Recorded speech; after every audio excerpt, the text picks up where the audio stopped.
Let's take a closer look with Geoff Ramsey. He's a senior fellow for Venezuela and Colombia at the Atlantic Council in Washington, D.C. Geoff, good to see you. First up, your reaction to how this election ended up unfolding. Well, thanks for having me. I think the fact that it's been over 12 hours since polls closed and authorities still haven't released a detailed precinct level vote count tells you everything you need to know about the election.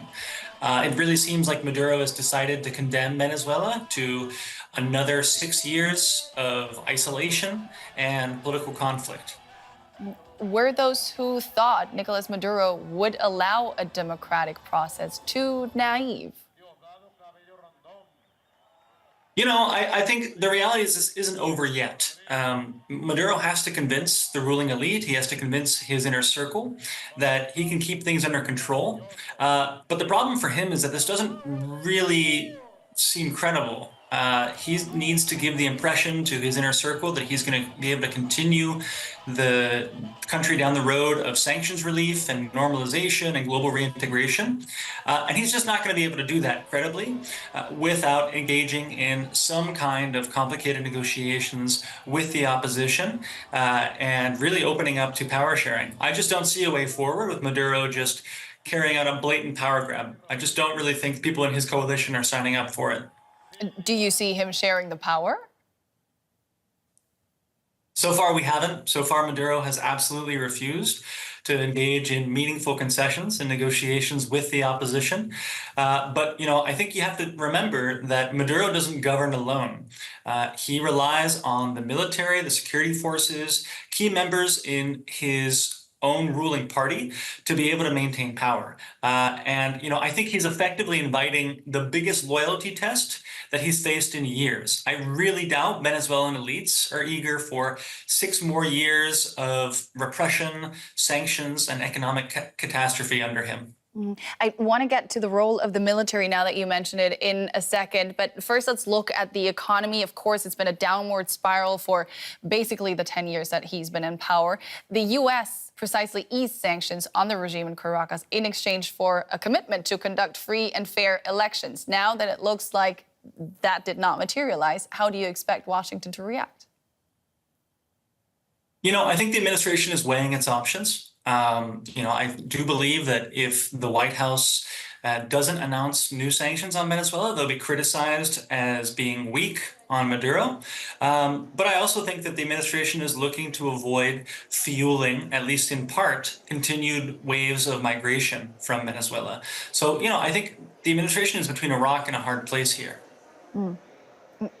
Economic hardship, not only a result, of course, of these sanctions, but that combined with a lack of perspective is what led some 8 million Venezuelans to leave the country, putting pressure on the entire region, the U.S. as well. Up to a third of the population now say they want to go abroad rather than live through another 6 years under Maduro. What would the effects of another mass exodus be for the region?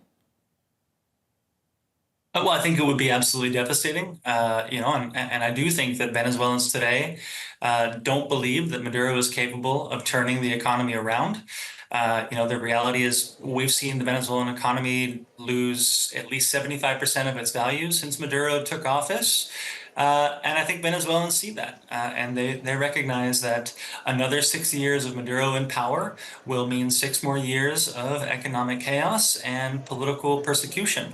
And those are exactly the reasons why Venezuelans are fleeing the country by the millions. Mm-hmm.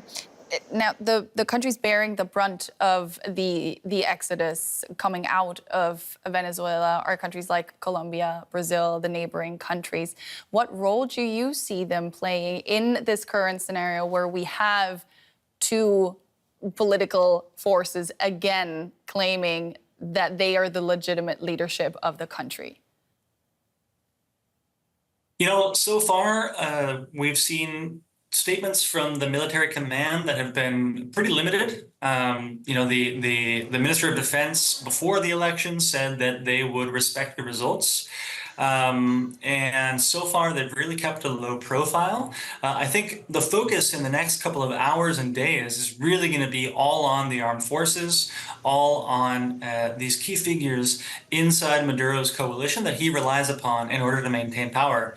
I think it is true. It has to be said that the opposition under Edmundo Gonzalez's leadership has maintained unity and message discipline. They do have the evidence in hand to document fraud and mobilize the public against Maduro's power grab here. I don't think this is over. I think it's a situation that's still in flux.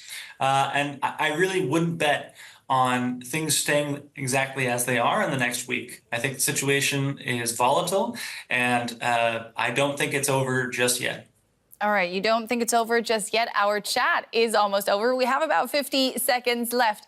I want you to, consult the crystal ball. What is going to happen in the next weeks, months, years? Well, I think the role of the U.S. And particularly our allies in Europe and Latin America is going to be absolutely crucial. I think unless we see greater multilateral coordination in order to push the government to respect the results and restore Venezuelans' fundamental right to elect their own leaders, then I do think we risk further stagnation and a continuation of the crisis. But I'm confident that the U.S. and our closest allies are going to get their act together and orchestrate a response.